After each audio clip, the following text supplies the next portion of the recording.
Hindi lang isa, dalawa o tatlo ang alagang aso at pusa ni Leia, kundi 13 ang alaga niya.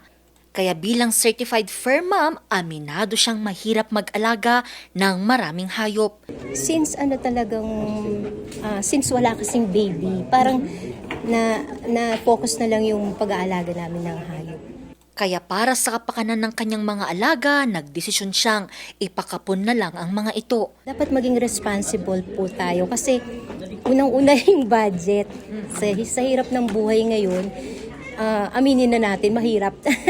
Kasi hindi rin naman po kasi gugustuhin ng sarili natin kung hindi rin natin na ipoprovide yung pangangailangan nila.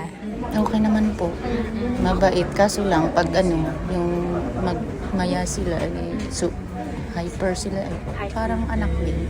Ilan lamang sila sa mga fur parents na dumalo sa taunang uplan kapon ng City Veterinary Office ng Baguio na ginanap ngayon sa Barangay Asin, Baguio City.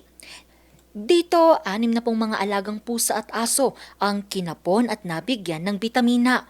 Target ng ahensya na mabigyan ng libreng serbisyo ang lahat ng barangay sa lungsod. Mahalaga sana, especially if wala tayong plano na i-breed sila. So first and foremost, yung spay and neuter natin, especially sa mga intact kasi, maiiwasan natin yung mga cancer, tumors, ganun, especially sa reproductive tract.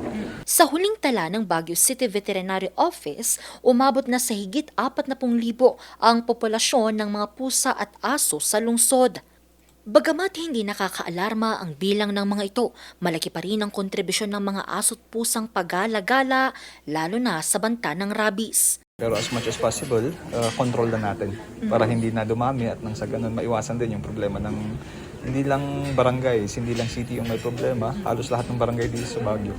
Namumblema ng mga strays, yung mga poops ng mga aso na naggala-gala. Inaanyayahan naman ng ahensya ang lahat ng fur parents na ipakonsulta ang kanilang mga alagang hayop sa mga veterinary clinic o di kaya naman ay sumulat sa kanilang opisina para sa libreng serbisyo para sa mga alaga.